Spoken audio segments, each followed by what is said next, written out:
الرحمن الرحیم 2023 کے متعلق ہم نے پچھلے سال کافی گفتگو کی اور 2023 میں کافی وہ چیزیں ہوئیں جو ہم نے کہا تھا کہ بعض جنگوں کی توقع کی جا رہی ہے اور فائنینشیل حالات. میں نے کچھ باتیں کہی تھیں ڈالر سے متعلق اور آئندہ بننے والے حالات یعنی اقتصادی حالات.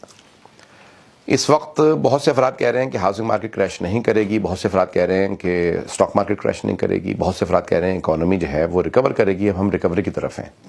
2024 بہتری کی طرف جائے گا.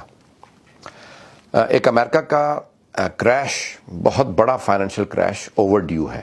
جتنا ڈیلے ہوگا اتنا ہی بڑا کریش ہوگا اور ہم اس کی اس وقت توقع یہ کر رہے ہیں کہ 2023 میں نہیں ہو تو 2024 میں ہوگا، جس میں ہاؤسنگ مارکیٹ بھی کریش ہوگی، اسٹاک مارکیٹ بھی اور بہت بڑے فائنینشیل حالات. برکس اکانومیز کی اس سال جو ہے وہ اگست میں میٹنگ ہوئی ہے جس میں انہوں نے فیصلہ یہ کرنا تھا کہ ساؤتھ افریقہ میں کہ ہم لوگ آیا نئی کرنسی لانچ کریں گے کہ نہیں کریں گے. انہوں نے اور بہت سے ممالک 6 ممالک کو اپنی ممبرشپ دی ہے اور بہت سے افراد ویٹنگ لسٹ میں ہیں. تو وہ بہت آہستہ آہستہ چل رہے ہیں، لیکن اب انہوں نے اعلان کر دیا کہ 2024 میں وہ اپنی نئی کرنسی لانچ کریں گے جس کو کہا جا رہا ہے ڈی ڈالرائزیشن، یعنی ڈالر کو ختم کرنے کا منصوبہ تیار اور پھر اس کی جگہ پہ نئی اکانومی لائی جائے گی، ایک نئی کرنسی لائی جائے گی اور ایک پورا نیا سسٹم لایا جائے گا.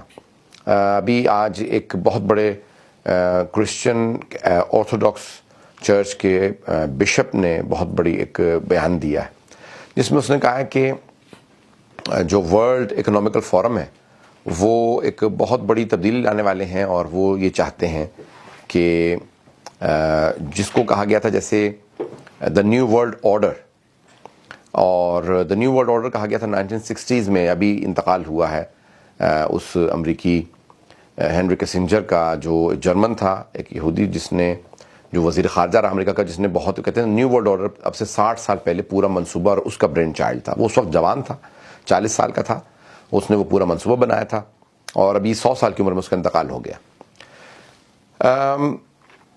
موجودہ صورتحال کو نام دیا گیا ہے دا گریٹ ریسیٹ، یعنی جیسے آپ فون کو بالکل سب کچھ ڈیلیٹ کرنے کے بعد ایک نئی فیکٹری سیٹنگز پہ لے آتے ہیں اپنے لیپ ٹاپ کو یا کمپیوٹر کو، اسی طرح سے موجودہ اکانومی اور موجودہ صورتحال کو دا گریٹ ریسیٹ کا نام دیا گیا. بہت سے افراد کا ایک نظریہ یہ ہے کہ جو کووڈ تھا وہ 5 سالہ منصوبہ تھا اور اب ہم کیونکہ یہ کووڈ-19 کہا جاتا ہے نومبر 2019 میں شروع ہوا تھا اور اب ہم نومبر 2023 میں اس کے آخری سال میں داخل ہو گئے، یعنی 5ویں سال میں، اور 5 سال مکمل ہوتے ہی پورا کا پورا ایگزیکیوشن اس کا کمپلیٹ ہو جائے گا.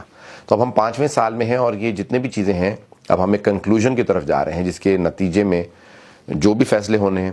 اکتوبر 2023 میں ترکی کی حکومت جو موجودہ حکومت ہے اس کے 100 سال مکمل ہو گئے، یعنی جو خلافت عثمانیہ آٹومن ایمپائر اس کو برطانیہ نے جب ختم کیا تھا 2023 میں، اکتوبر 2023 میں، تو 100 سال کا پیکٹ کیا تھا اور وہ مکمل ہو گئے.